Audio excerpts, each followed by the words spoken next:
औज़ुबिल्लाहिमिनश्शैतानिर्रजीम बिस्मिल्लाहिर्रहमानिर्रहीम अस्सलाम वालेकुम। आज जो हमारी फ़र्स्ट क्लास है, फ़र्स्ट क्लास में जो हम पढ़ रहे हैं, पहले वो हम एसे के रिगार्डिंग पढ़ रहे हैं।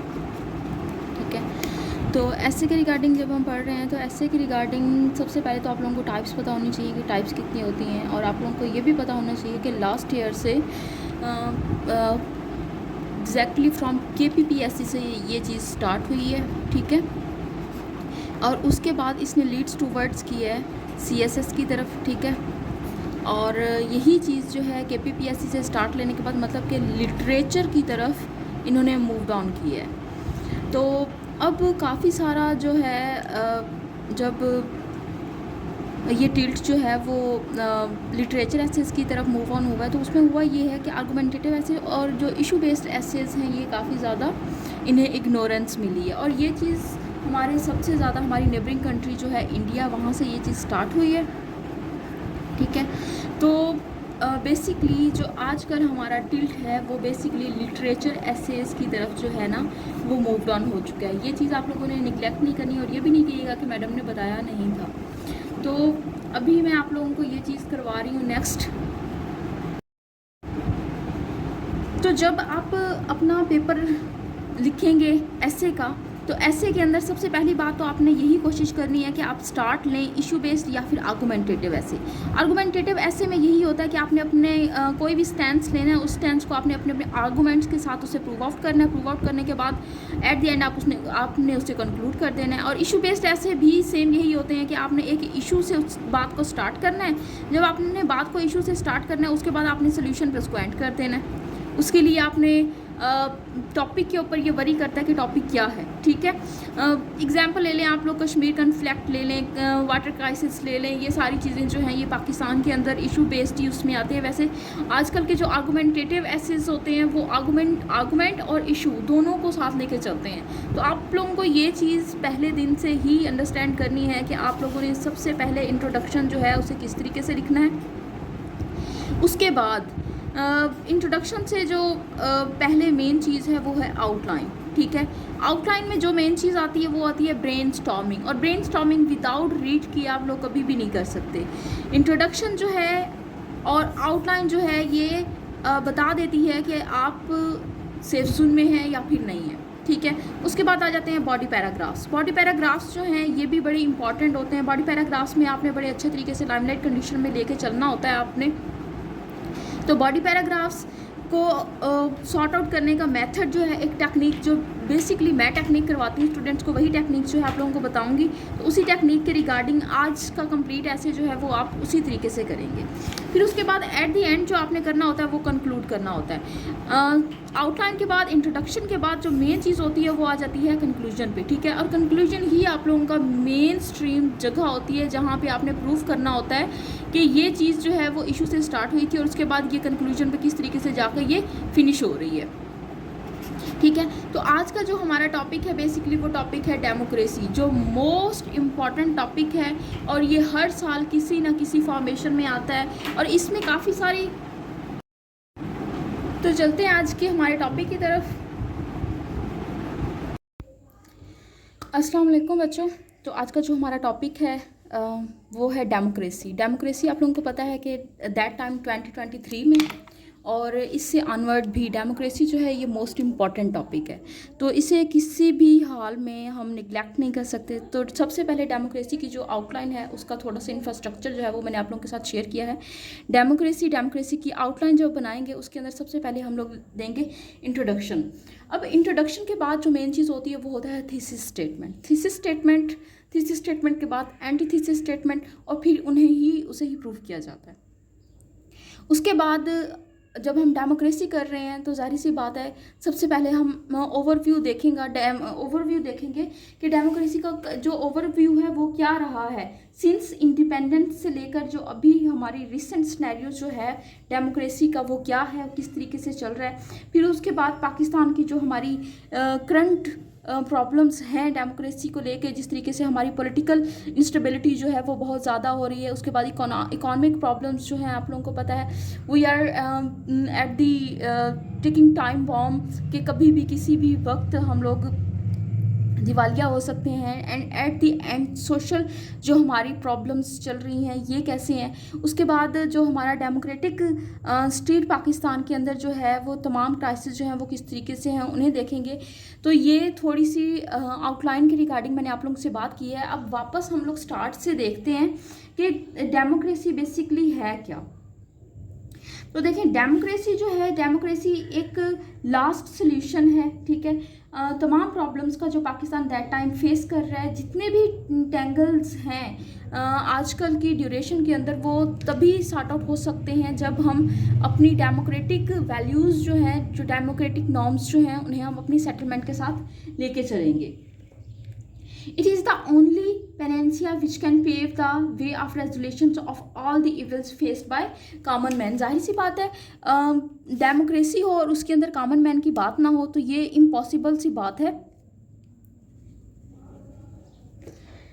और अगर आप अपना ऐसे लिख रहे हैं और ऐसे को आप लोग प्रूफ कर रहे हैं विद सम कोटेशंस, तो वो बड़ी एक आप लोगों की स्ट्रॉन्ग पोजीशन बना देता है। तो उस स्ट्रॉन्ग पोजीशन के अंदर अब देखें, यहाँ डेमोक्रेसी की हम बात कर रहे हैं तो डेमोक्रेसी के रिगार्डिंग ही अगर आप स्टार्ट ले रहे हैं और स्टार्ट में आप कह रहे हैं कि इब्राहिम लिंकन का जो एक डेमोक्रेटिक नॉर्म्स के हवाले से उनका था कि the government of the people bye the people and for the people, कि ये आवाम से शुरू होकर आवाम पे ही ख़त्म हो रही है। तो ये जाहिर सी बात है, ये इंट्रोडक्शन, इस तरीके का इंट्रोडक्शन लेके जब आप चलेंगे तो देन डेफिनेटली आप अपने जो डेमोक्रेसी की एक फॉर्म आपने उठाई है वो आपकी बड़े अच्छे तरीके से अकम्प्लिश हो जाएगी।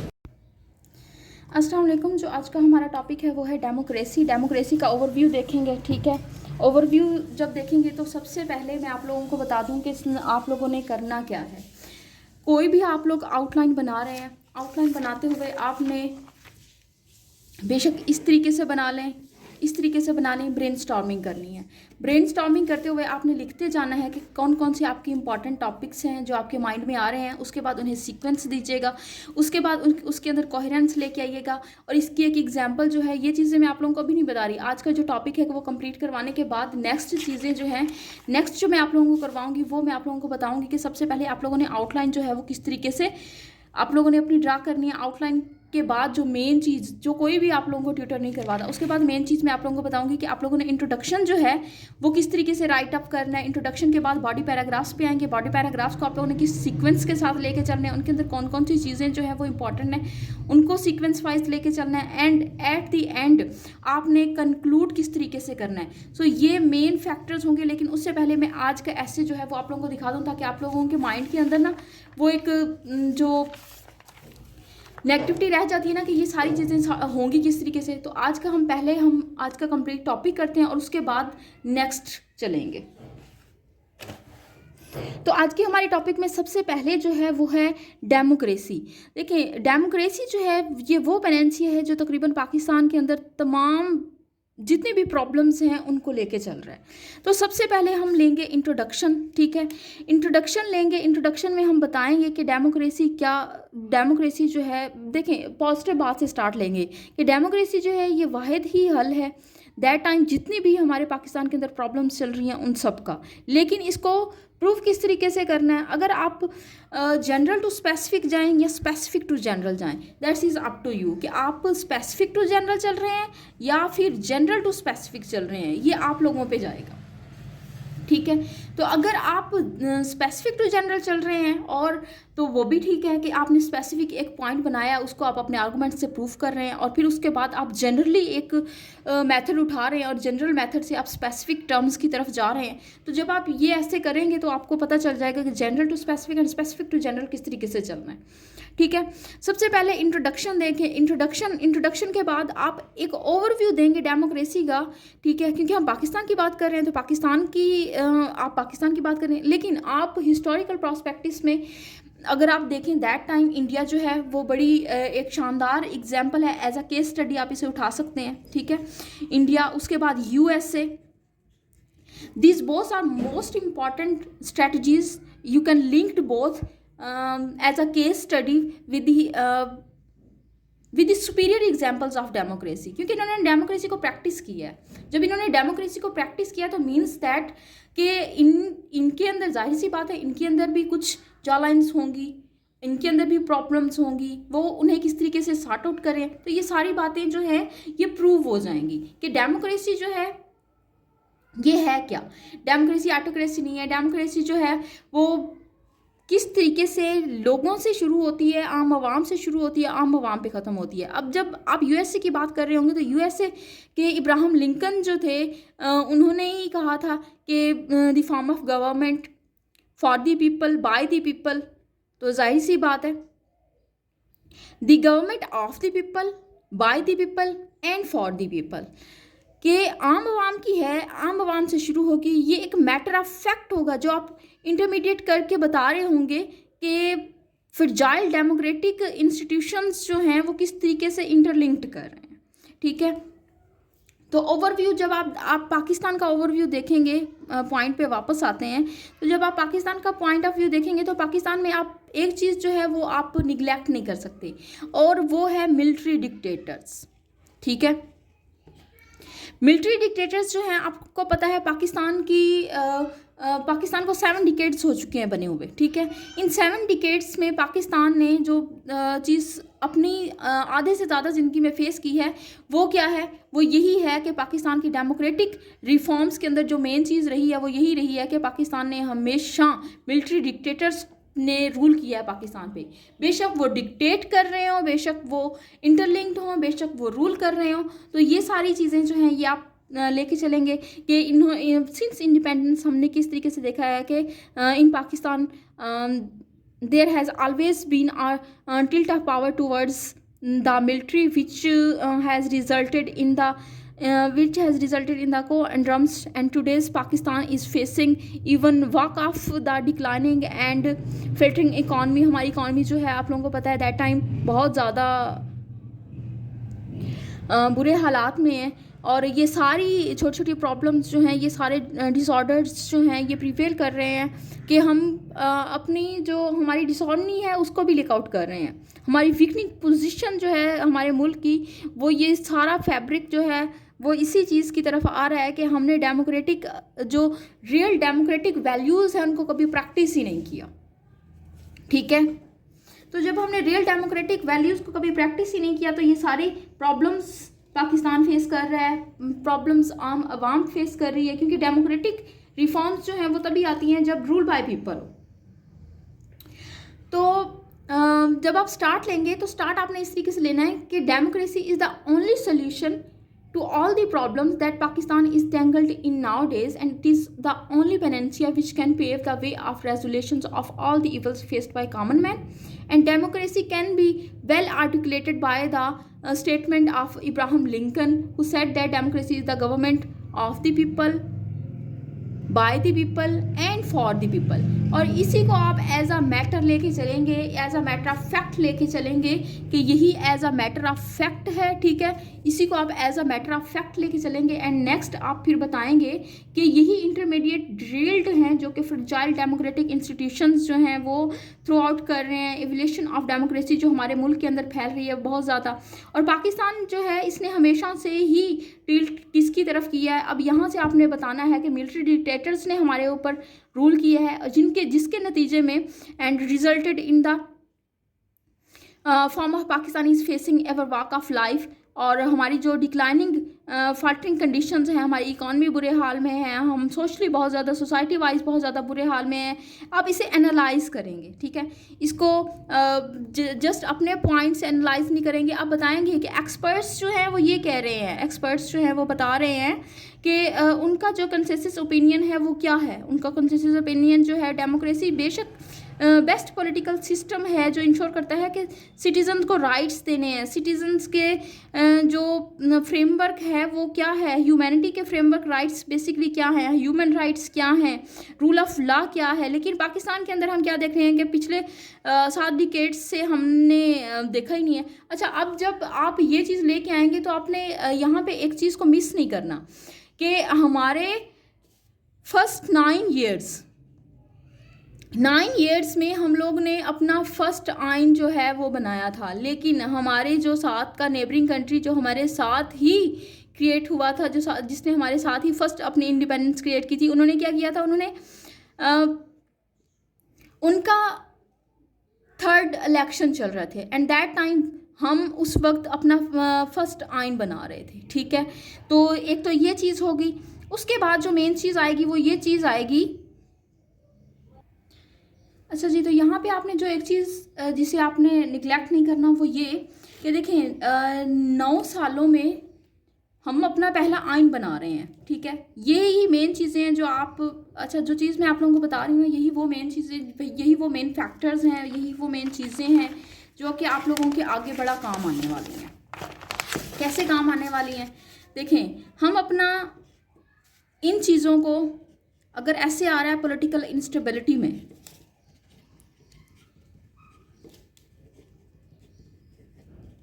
वहाँ भी यूज़ कर सकते हैं। अगर ऐसे आ रहा है पॉलिटिकल पोलराइजेशन में,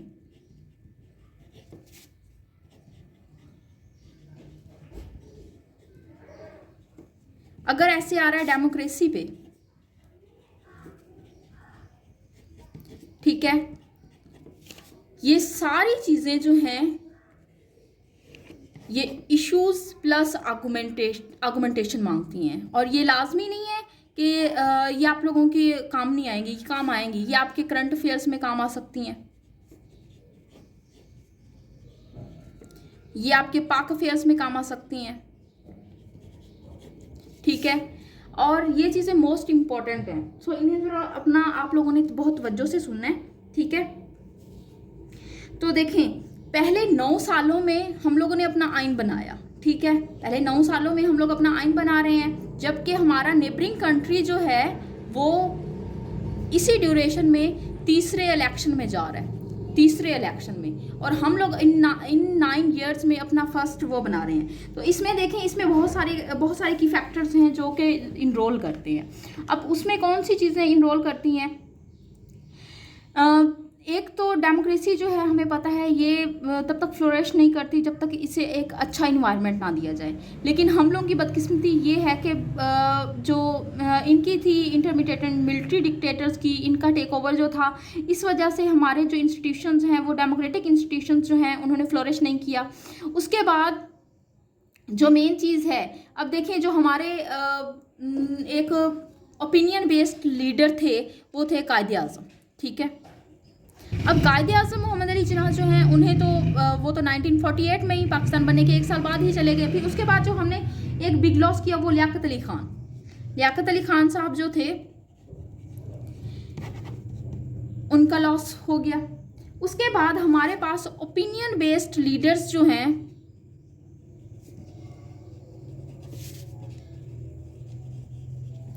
उनकी कमी थी।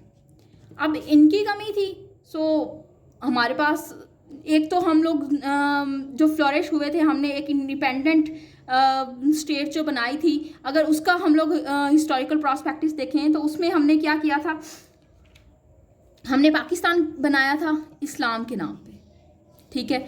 इस्लाम के नाम पे हमने पाकिस्तान बनाया, और उसमें हम प्रैक्टिस क्या कर रहे थे, उसमें हम वेस्टर्न डेमोक्रेटिक सिस्टम जो था उसको हम एज अ पॉलिटिकल सिस्टम हमने अडॉप्ट किया हुआ था, उसी को हम प्रैक्टिस कर रहे थे। तो फिर आप ये देखें कि हमने स्टार्ट से ही हमारे पास कोई एक ऐसा आइन नहीं था, कोई ऐसा कॉन्स्टिट्यूशन नहीं था, कोई ऐसी पॉलिसी नहीं थी जिसके रिकॉर्डिंग हम अपने कंट्री को रन अप करें। और एक न्यू स्टेट, जो ऐसी न्यू स्टेट जिसके अंदर आपको सारी प्रॉब्लम्स मिल रही हैं, जिसके अंदर इंडस्ट्रीज़ नहीं है, जिसके अंदर कुछ भी नहीं है, हर एक चीज़ को रीस्टैब्लिश करने की ज़रूरत है। तो उसमें हम तो स्टार्ट से ही हमने बहुत सारी प्रॉब्लम्स जो थी वो क्रिएट की हुई थी। खैर, स्टार्ट में ही ये क्लैश जो है वो आ चुका था।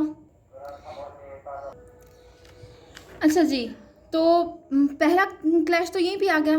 एक तरफ आपकी आइडियोलॉजी इस्लाम है, दूसरी तरफ आपका पॉलिटिकल सिस्टम वेस्टर्न डेमोक्रेसी है, तीसरी तरफ आपकी लैंग्वेज उर्दू है, चौथी तरफ आपका तराना पर्शियन है। तो आप देखें कि कोई एक एलिमेंट ऐसा नहीं है जी, तो कोई एक एलिमेंट ऐसा नहीं था जिसमें हम ये प्रूव कर रहे हों कि पाकिस्तान के अंदर जो लोग रह रहे हैं उनको हम को एग्जिस्ट करें, उनको काउंट करें। तो ऐसी कम्युनिटी जिसकी आइडेंटिटी ही नहीं है, जिसका वजूद ही नहीं है पाकिस्तान में, तो उसके अंदर जाहिर सी बात है डिसइंटीग्रेशन आएगी, ठीक है।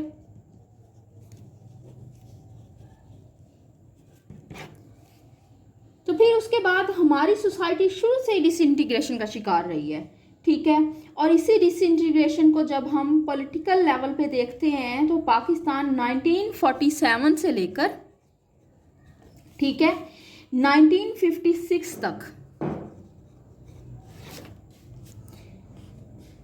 9 साल लग जाते हैं हमें अपना पहला आइन बनाते हुए। क्यों? क्योंकि वो आइन बनाते हुए क्यों इतनी ज़्यादा मुश्किलात आ रही हैं? क्योंकि वो लोग जो आइन बना रहे थे उनके अपने इंटरेस्ट और थे।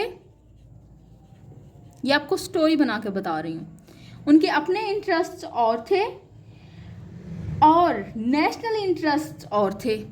अब जाहिर सी बात है, नेशनल इंटरेस्ट एज आ पाकिस्तानी होते हुए तो कोई भी नेशनल इंटरेस्ट को इम्पोर्टेंस नहीं देगा,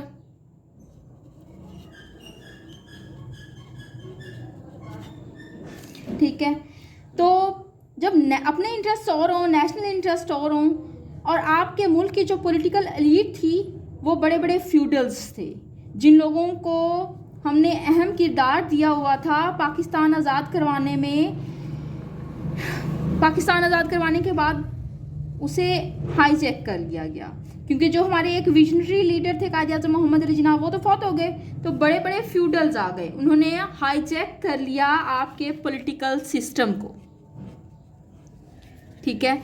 तो जब आपका पॉलिटिकल सिस्टम जो है वो कम्प्लीटली हैक हो चुका था, क्योंकि उनके जो अपने इंटरेस्ट थे वो क्लैश करना स्टार्ट हो गए थे नेशनल इंटरेस्ट पर। तो इसी तरह इसी टाइम में जो ब्यूरोक्रेसी थी, जो जुडिशरी थी, जो मिलिट्री थी, इन सब के जो मतलब जो स्टेट के आर्गन्स थे ना, उन्होंने क्या किया, उन्होंने आपस में कन्फ्लिक्ट करना स्टार्ट कर दिया, क्योंकि उनके अपने पर्सनल इंटरेस्ट और थे। तो जब पर्सनल इंटरेस्ट और हों और नेशनल इंटरेस्ट और हों, देन क्या होता है, तो फिर एक वो लड़ाई और कचूमर सा स्टार्ट हो जाता है। तो उसी के अंदर एक ये लड़ाई कचूमर, ठीक है। एक हमारे पास एक आइन नहीं था, हमारे पास कॉन्स्टिट्यूशन की डेफिशिएंसी थी, और उसके ऊपर जो मेन जलती के ऊपर तेल का काम किया वो किया take over of military dictators.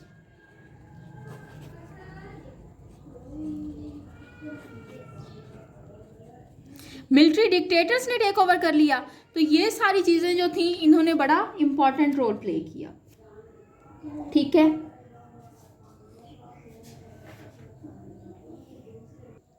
तो इसी तरीके से बुनियाद पड़ी आपके मुल्क में पॉलिटिकल सिस्टम को हाईजैक करने की, और इस पॉलिटिकल सिस्टम में जो आपकी डेमोक्रेसी थी उसके अंदर आपका यहाँ पे लिखा हुआ है मैंने political problems, economic problems, social problems, ये सारी प्रॉब्लम्स जो थी ये स्टार्ट हो गई।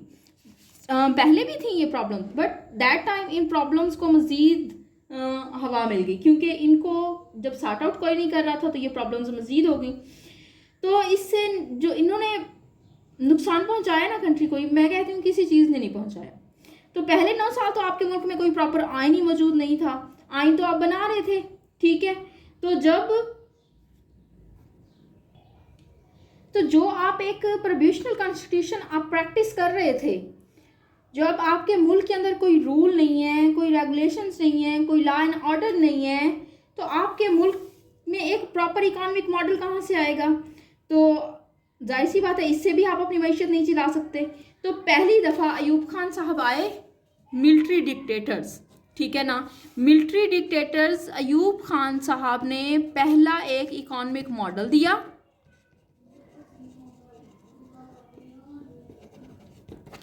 तो जब उन्होंने अपना पहला इकोनॉमिक मॉडल दिया, ये मॉडल था सरमायादाराना निज़ाम, ठीक है ना, कैपिटलिस्ट मॉडल, जिसमें अयूब खान साहब ने क्या किया कि 22 खानदानों को पूरे मुल्क की इकॉनमी दे दी। 22 खानदानों को पूरे मुल्क की इकॉनमी दे दी। पूरे मुल्क में जो भी वेल्थ थी वो इन 22 खानदान। अब ये 22 खानदान कौन थे, ये मतलब इस झंझट में मुझे नहीं पढ़ना, बट दे वर इंडस्ट्रियलिस्ट। और ये इंडस्ट्रियलिस्ट वो थे, ये वो कैपिटलिस्ट थे जिन्होंने अयूब खान साहब को सपोर्ट किया था जब उन्होंने मार्शल लॉ लगाया था। मार्शल लॉ लगाने के बाद उन्हें उनकी प्रेसिडेंशियल इलेक्शंस जब उन्होंने लड़ा था ना अयूब खान साहब ने, तो उसमें इन्होंने हेल्प आउट की थी। तो जब इन्होंने हेल्प आउट की तो उसके रिवार्ड में अयूब खान साहब जब बन गए प्रेसिडेंट उनका प्रेसिडेंशियल सिस्टम जो था वो सेटअप कंडीशन के साथ चलने लग गया, तो उसके बाद अयूब खान साहब ने भी तो उन्हें रिवॉर्ड देनी थी। तो उन्होंने क्या किया, पूरा इकोनॉमिक मॉडल की भागदौड़ जो थी वो इनके हाथ में पकड़ा दी। ये एक कैपिटलिस्ट मॉडल था, अगेन एंड अगेन बता रही हूँ, I repeat that was capitalist model. और अयूब खान साहब ने ऐसा क्यों किया, क्योंकि उन्होंने प्रेसिडेंशियल इलेक्शन में हेल्प की थी और फिर पर्सनल इंटरेस्ट कन्फ्लिक्ट कर गए जो उनके नेशनल इंटरेस्ट थे उन पे। तो ये सारी चीज़ें जो हैं इन्होंने एक दूसरे के ऊपर क्लैश करना स्टार्ट किया, तो इससे मतलब ज़्यादा इन्फ्लुएंस किया इसी चीज़ को। तो यहाँ से आप लोगों को पोलराइज्ड पॉलिटिक्स नज़र आती है। और ये डेमोक्रेसी में भी आप लोग लिख सकते हैं, ये आप लोग पॉलिटिकल इंस्टेबिलिटी में एंड पॉलिटिकल पोलराइजेशन में सारी जगहों पे ना यही एक स्टोरी, अगर आप इसे अच्छे तरीके से समझ लेंगे ना, ये 3 एसेज आप लोगों के कवर हो जाएंगे। और फिर एग्जैक्टली वही हुआ कि अयूब साहब गए, भुट्टो साहब आए, भुट्टो साहब ने क्या किया, अयूब साहब का जो मॉडल था उसे साइड इन किया। ठीक है, अयूब साहब का जो मॉडल था उसे साइड इन किया क्योंकि वो उनके अपोनेंट का था, और उन्होंने अपना एक नेशनलाइज्ड मॉडल जो था वो लेके आए। अब ये ताकि उनका जो पॉलिटिकल कैरियर है ना वो परस्यू हो चुके, उनके मतलब उस पर कोई वो ना हो, प्रॉब्लम ना हो और उनकी वाहवाही हो। तो ये चीज़ थी बेसिकली। तो यहाँ फिर अब हम मज़ीद डिटेल में नहीं जाएंगे। इसके बाद अगर हम देखें तो लाइटली जो चीज़ वाइंड अप होती है ना, वो एक यही चीज़ वाइंड अप होती है कि एक मिलिट्री डिक्टेटर जा रहा है, दूसरा आ रहा है, फिर उसके बाद एक पॉलिटिकल लीडर आ रहा है, वो जा रहा है, उसके बाद मिलिट्री डिक्टेटर आ रहा है, वो जा रहा है। तो मीन्स दैट ये एक गेम ही रही है जिस गेम में पाकिस्तान में किसी भी इकोनॉमिक मॉडल ने प्रॉपरली एक तरक्की नहीं की। हर इकोनॉमिक मॉडल जो है वो उतनी ही ड्यूरेशन के लिए रहा है जितनी ड्यूरेशन के लिए जितनी ड्यूरेशन रूल करने वाले की रही है। ठीक है, तो इसमें अगर हम थोड़ा सा लाइटली मजीद इसके अंदर जाएं तो देखें कि एक मिलिट्री डिक्टेटर जा रहा है, पॉलिटिकल पार्टी आ रही है, वो पिछले ये जो मॉडल है उसको साइड कर रही है, उसके बाद अपना मॉडल आ रही है, फिर मिलिट्री डिक्टेटर आ रहा है, वो पॉलिटिकल पार्टी का मॉडल जो है वो साइड कर रहा है, ताकि उसकी इसमें सारी एक चीज़ जो रही है ना वो ये रही है ताकि वो जो लास्ट है बेशक वो कंट्री के लिए अच्छा है लेकिन उसे पॉपुलैरिटी ना मिले। ठीक है ना। और एग्जैक्टली ज़िया साहब जो आए हैं उन्होंने भी फिर इसी तरीके से किया, मॉडल अपना बनाया और उन्होंने भी एड बेस्ड इकॉनमी जो है वो चलाना स्टार्ट कर दी। और इस दौर के अंदर सोवियत अफगान वार जो है वो चल रही थी। तो सोवियत अफगान वार में हुआ ये कि अमेरिका हमें एड दे रहा था। जब अमेरिका हमें एड दे रहा था तो फिर उन्होंने सोचा कि कोई इकोनॉमिक मॉडल जो है वो लाने की ज़रूरत ही नहीं है, एड बेस्ड इकॉनमी जो है वो चल रही है। तो 1985 में ऐसा हुआ कि अनफॉर्चुनेटली एड बेस्ड इकॉनमी जो है वो अमेरिका ने उसके ऊपर सैंक्शंस लगा दी। क्यों? क्योंकि अमेरिका को पता चल गया था कि हम जो पैसा पाकिस्तान को अफगान सोवियत वार के उस लड़ने के लिए दे रहे हैं वो उससे अपनी इंटरनल डायनामिक्स में लगा रहा है। और फिर जब ज़िया साहब ने मोहतरमा बेनज़ीर भुट्टो साहब आई तो उन्होंने देखा कि अब तो मुल्क में एड भी नहीं आ रही, अब कोई इकोनॉमिक मॉडल भी नहीं है, तो फिर कैसे मुल्क चलाया जाए। तो उन्होंने क्या किया, उन्होंने कहा कि हम चलते हैं IMF के पास। ठीक है, तो जब उन्होंने कहा कि हम IMF के पास चलते हैं, यही सोच के उनसे लोन लेके हम अपनी इकानमी को थोड़ा स्ट्रक्चरल रिफॉर्म्स देंगे और उसके बाद हमारी जाहिर सी बात हमारी पॉपुलैरिटी बढ़ेगी, तो पॉलिटिक्स को एक नया हम मोड़ देंगे और इस तरीके से हम अपनी पर्सनल जो थॉट्स हैं उनको भी परस्यू कर लेंगे। लेकिन फिर अनफॉर्चुनेटली हुआ ये कि मोहतरमा बेनज़ीर भुट्टो साहिबा जो हैं उनकी हुकूमत भी गिरा दी गई। उसके बाद नवाज शरीफ साहब आए, फिर उसके बाद बेनज़ीर आई और इसी तरीके से कि ये जो म्यूज़िकल चेयर की गेम है ना ये इसी तरीके से चलती रही। और फिर एक दूसरे की लेग पुलिंग करके इन्होंने आने की कोशिश की और इस पूरे सफ़र में IMF से लोन लेके हम अपना सफ़र चलाते रहे हैं। और अभी तक आप लोगों को पता है कि we are at the default ratio, हम अभी एक डिफ़ॉल्ट के टाइम बॉम्ब पे बैठे हुए हैं। और अल्लाह ना करे लेकिन किसी भी वक्त में भी अभी जो हमने अपना बजट अनाउंस किया है उसमें भी हमें बड़े बुरे हालात का सामना है, IMF भी बात सुनने को राज़ी नहीं है। अच्छा, अब इसमें ये चीज़ देखें कि ये एक हिस्टोरिकल प्रॉस्पेक्टिस है, ठीक है, ये एक हिस्टोरिकल प्रॉस्पेक्टिस है कि अच्छा, अब इस सारे सिनेरियो को एक्सप्लेन करने के बाद अब हम वापस फिर से 1958 में चलते हैं। अच्छा, अब 1958 में आप लोगों को पता है कि सिचुएशन ये बन चुकी थी कि army chief general Ayub Khan साहब जो थे वो उन्होंने फर्स्ट इम्पोज्ड मार्शल लॉ लगा दिया था, डेमोक्रेसी अगेन ख़त्म हो चुकी थी। उसके बाद जनरल साहब जो थे वो रजिस्ट ना कर सके, फिर उसके बाद जनरल याहिया खान साहब आए। तो ये इस तरीके से ना हमारे 3 से 4 डिक्टेटर्स जो हैं ये आते रहे जाते रहे, ये सारा सिस्टम जो है वो इस तरीके से चल रहा है। ये आप लोगों ने एक हिस्टोरिकल प्रॉस्पेक्टिस देना है। ये हिस्टोरिकल प्रॉस्पेक्टिस देने के बाद आपने बताना है कि किस तरीके से हम लोग अपने आप को रन अप करते रहे, ठीक है। अब उसके बाद how democracy can stir Pakistan out of all the crisis, Pakistan अब दैट टाइम किस तरीके से स्टीर आउट कर सकती है, ठीक है, इन सारी प्रॉब्लम्स में। देखें, democracy provide equality and justice to all. जब पाकिस्तान में हम ये देखते हैं कि डेमोक्रेसी, अच्छा इसमें ना एक चीज़ जो चीज़ मिस हो गई थी वो बता दूं कि इसमें आपके 2.5 पेजेस जो है ना वो कवर अप हो जाएंगे, ठीक है। जब 2.5 पेजेस आपके कवर अप हो जाएंगे ना तो उसके बाद नेक्स्ट जब आप चलेंगे ना तो आप बताएंगे कि प्रेजेंटली हम बड़े ही बेशक प्रॉब्लम्स में हैं, बहुत ज़्यादा पर्सनल हमारी पॉलिटिक्स चल रही है, हमारा फेयर सिस्टम जो है वो बहुत ज़्यादा ही मस्ट हो चुका है, हमारे न्यूमरस ट्रबल्स हैं। तो इसमें जो आप स्पॉटलाइन 100 जो आप पीछे उन्हें जाहिर करके आए कि ये प्रॉब्लम्स हैं, इन सारी प्रॉब्लम्स के साथ अब हम कैसे चलें, तो उसमें फिर ये होगा।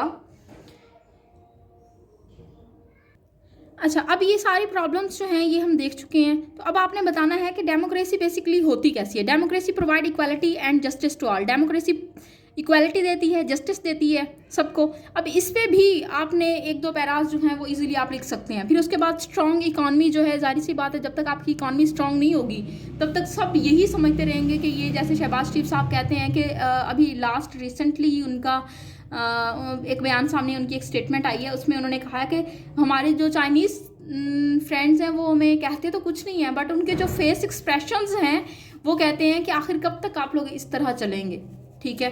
तो डेमोक्रेसी और स्ट्रॉन्ग इकॉनमी जो है ये बहुत ज़्यादा इंटरलिंक करती है। जब तक आप लोग फाइनेंशियली स्ट्रॉन्ग नहीं होंगे, आप किसी की आंखों में आंखें डाल के बता नहीं सकते कि yes we are independent state, हम भी अपनी कुछ इज्जत नफ्स रखते हैं। तो इस तरीके के पॉइंट्स जो हैं ये आप लोगों को एक स्ट्रॉन्ग आर्गूमेंट बिल्ड करने में बड़ी हेल्प करेंगे। People choose the leaders for their prosperity. हम अपनी प्रॉस्पेरिटी के लिए लीडर चूज करें, ना कि उनके पॉपुलैरिटी को देख के, ना कि ये देख के कि हाँ यही अब हमें, मतलब बेसिकली इसके अंदर आपने एक और चीज़ का भी ध्यान रखना है कि आपने डेमोक्रेसी को कवर अप करते हुए आपने जो पॉपुलर लीडर्स हैं इन चीज़ों को भी साइड इन करना है, और ये भी बताना है कि पॉपुलर लीडर्स जो हैं ये हमारा हल नहीं है। ये शॉर्ट टर्म हमारा हल हो सकते हैं, बट लॉन्ग टर्म के लिए लॉन्ग टर्म पॉलिसीज़ जो है ना ये ज़रूरी हैं। फिर उसके बाद डेमोक्रेसी की जो इनहेबिलिटीज फ्यूडलिज्म है, मतलब कि ये जो फ्यूडल जागीरदाराना सिस्टम है ये भी डेमोक्रेसी के अंदर नहीं होता, लेकिन हमारा जो है वो सारा, आप साउदर्न पंजाब देख लें, आप नॉर्दर्न पंजाब देख लें, तो यहाँ पे सारा फ्यूडल सिस्टम ही है। तो इसके अगेंस्ट भी आपने लिखना है कि ये सिस्टम नहीं हो। अगर फ्लोरिश करना है डेमोक्रेसी ने, then we should go towards with the basic stage of the democracy. उसके बाद डेमोक्रेटिक स्टेट जो है ये मीट करती है सिक्योरिटी चैलेंजेस को। जब आपके कंट्री में डेमोक्रेटिक रिफॉर्म्स नहीं होंगी तो किस तरीके से आप अपनी सरहदों की हिफाजत कर सकते हैं, किस तरीके से आप अपना एक डिफेंस सिस्टम जो है वो लॉन्च कर सकते हैं। फिर उसके बाद डेमोक्रेटिक स्टेट्स जो हैं वर्क करती हैं for the betterment of their citizens and the state infrastructure. उसमें एजुकेशन आ जाती है, उसमें आपकी ट्रेड आ जाती है। ये सारी चीज़ें जो हैं ये तभी वर्कआउट कर सकती हैं, तभी फ्लोरिश कर सकती हैं जब आप अपनी डेमोक्रेटिक स्टेट को डेमोक्रेटिक रूल्स एंड रेगुलेशंस के अकॉर्डिंग चलाएंगे। फिर उसके बाद आप बताएंगे कि डेमोक्रेसी गारंटी करती है कि इसके अंदर फ्रीडम ऑफ एक्सप्रेशन हो, सब आज़ाद हों, हर बंदा आज़ाद हो कि अब वो अपने राइट्स जो हैं वो जान सके, वो बता सके कि क्या चीज़ ज़रूरी है। अच्छा, अब इसके बाद जो एक चीज़ मेन होगी वो ये होगी कि आप स्ट्रेंथन किस करें पाकिस्तान के अंदर, आप कैसे स्ट्रेंथन कर सकते हैं डेमोक्रेसी को। अच्छा, उसके हवाले से आपने कुछ सजेशंस देनी है। सजेशंस देते हुए सबसे पहले बताएं कि सिंसियर एंड डिवोटेड लीडरशिप, ये सबसे इंपॉर्टेंट चीज़ है। अगर आपके पास सिंसियर और डिवोटेड लीडरशिप है तो मीन्स दैट कि आपने एक डेमोक्रेटिक रिफॉर्म्स के रिगार्डिंग एक इम्पॉर्टेंट टास्क जो है वो फिलअप कर ली है। Sincere and devoted leadership.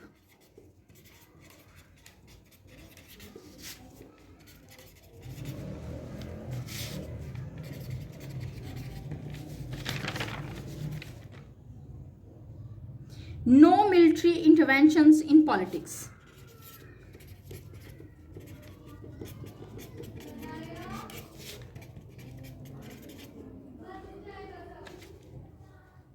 Okay, no military interventions in leadership. Democratic forms में मिलिट्री इंटरवेंशंस जो हैं वो बिल्कुल नहीं होती। आप अच्छा, इसके रिगार्डिंग ना आप इंडिया की एग्जांपल दे सकते हैं, इंडिया को as a case study add कर सकते हैं।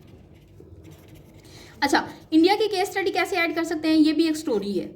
अच्छा, ये स्टोरी किस तरीके से आप देखें कि इंडिया जो है, जब जवाहरलाल नेहरू जो हैं उन्होंने एस्टैब्लिश किया था अपना डेमोक्रेटिक सिस्टम। पाकिस्तान बनने के बाद पाकिस्तान में तो कायदे आज़म साहब आए, उन्होंने गवर्नर जनरल की सीट जो है वो कर ली, और उसके बाद हमारे जो फर्स्ट लीडर थे वो लियाकत अली खान साहब थे। तो जवाहरलाल नेहरू जो थे उन्होंने क्या किया, जवाहरलाल नेहरू ने क्या किया कि मिलिट्री रूल एंड लॉ का ना इंडिया में सब पहले बहुत बड़ा ना एक महल टाइप घर था, ठीक है।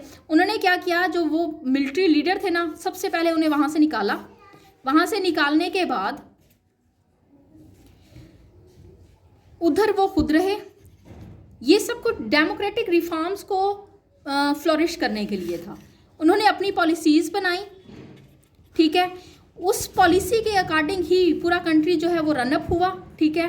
पूरा कंट्री उनका फर्स्ट डे से डेमोक्रेटिक रिफॉर्म्स के ऊपर चला है, ठीक है। उन्होंने कभी भी आर्मी को बहुत ज़्यादा स्ट्रॉन्ग नहीं किया, ठीक है। बट क्योंकि पाकिस्तान एक न्यू स्टेट था और पाकिस्तान को हर तरफ से ख़तरा था, तो पाकिस्तान ने क्या किया, अपने डिफेंस सिस्टम को स्ट्रॉन्ग करते करते इंटरनली हम बहुत ज़्यादा ब्रेक हो गए जी। तो स्टेट इंस्टीट्यूशंस जो हैं इनको स्ट्रेंथन करने के बाद जो मेन चीज़ आएगी वो ये आएगी कि अवेयरनेस देनी है, लोगों को बताना है कि बेनिफिट्स क्या है डेमोक्रेसी के,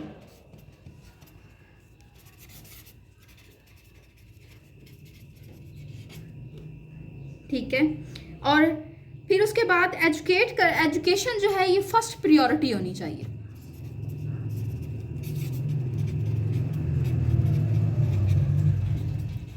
ठीक है। और फिर उसके बाद इंश्योर करें कि रूल ऑफ लॉ जो है वो एब्सोल्यूट वर्क कर रहा है। और फिर उसके बाद मीडिया जो है ये अपना रोल सही तरीके से और अनबायस्ड होके प्ले कर रहा है, और एट द एंड आपने इसे कंक्लूड कर देना है कि ये सारी आर्गूमेंट्स मैंने आप लोगों को दी हैं, आपको दी हैं, एग्जामिनर को दी है, और इनके बिहाफ पे जो हमारी डेमोक्रेटिक रिफॉर्म्स हैं वो तभी फ्लोरिश हो सकती हैं अगर हम ये काम करें, ठीक है। तो अभी तक ये देखें कि मैंने आप लोगों को सबसे पहले डेमोक्रेसी की आउटलाइन इंट्रोडक्शन बताया। इंट्रोडक्शन के बाद मैंने आपको हिस्टोरिकल प्रॉस्पेक्टिव दिया, उसके बाद उसकी करंट जो प्रॉब्लम्स हैं वो बताई, पॉलिटिकल प्रॉब्लम्स बताई, इकोनॉमिक प्रॉब्लम्स बताई, सोशल प्रॉब्लम्स बताई। उसके बाद मैंने बताया कि पाकिस्तान जो है वो कौन से क्राइसिस में है। पाकिस्तान के अंदर आप लोगों को पता है इक्वालिटी नहीं है, जस्टिस नहीं है, सबके लिए इक्वालिटी नहीं है, स्ट्रॉन्ग इकोनॉमिक प्रॉब्लम्स जो हैं वो बहुत ज़्यादा चल रही हैं, स्ट्रॉन्ग इकॉनमी नहीं है। उसके बाद मैंने आप लोगों को बताया कि लीडरशिप जो है उसके अंदर प्रॉस्पेरिटी नहीं है, हमारी जो फ्यूडलिज्म है ये बहुत ज़्यादा है, हमारी जो डेमोक्रेटिक स्टेट है इसके अंदर सिक्योरिटी चैलेंजेस बहुत ज़्यादा हैं। उसके अलावा हमारे जो डेमोक्रेटिक स्टेट वर्क है उसके अंदर कितने ज़्यादा क्राइसिस जो हैं सिटीजन्स के लिए हैं, उसमें एजुकेशन नहीं है, स्टेट के अंदर ट्रेड नहीं है, स्टेट का जो बेसिकली मैनेजमेंट इंफ्रास्ट्रक्चर है वो बहुत ज़्यादा स्ट्रॉन्ग नहीं है, हमारी democratic guarantee freedom of expression की गारंटी जो है वो बिल्कुल नहीं है। उसके अलावा जब हमने इसकी डेमोक्रेटिक को स्ट्रेंथन करने के लिए सजेशंस दी, उसमें हमने बताया कि एक सिंसियर डिवोटेड लीडरशिप होनी चाहिए, मिलिट्री इंटरवेंशन बिल्कुल नहीं होनी चाहिए, हमारे जो लीडर्स हैं वो बैठ के अपनी प्रॉब्लम्स को सॉर्ट आउट करें। उसके बाद हमारी ट्रस्ट लीडरशिप होनी चाहिए, जुडिशरी बहुत ज़्यादा अच्छी होनी चाहिए, उसके अंदर रिफॉर्म्स लेके आनी चाहिए। जो ओल्ड रूल्स एंड लाज हैं, आपको पता है अभी तक काफ़ी सारे रूल्स एंड लाज हैं जो हमारे 1960 के चल रहे हैं, तो इनको थोड़ा फ्लरिश करने की ज़रूरत है, रिफॉर्म करने की ज़रूरत है। हमारे इंस्टीट्यूशंस के लिए हमें वर्कआउट करने की ज़रूरत है, हमें अवेयरनेस देनी है लोगों को कि डेमोक्रेसी के बेसिकली बेनिफिट्स क्या हैं, ठीक है। उसके बाद हमें फर्स्ट प्रायोरिटी देनी है एजुकेशन को। एजुकेशन के बाद हमने इंश्योर करना है कि रूल ऑफ लॉ जो है वो सबके लिए इक्वल है, फ्रीडम ऑफ स्पीच जो है वो सबके लिए इक्वल है। हमारे जो मीडिया है वो बाइस्ड होके तो नहीं वर्क कर रहा, हमारा मीडिया जो है उसे बेसिकली अनबाइस्ड रोल प्ले करना चाहिए। एट द एंड हमने इसे कंक्लूड कर देना है।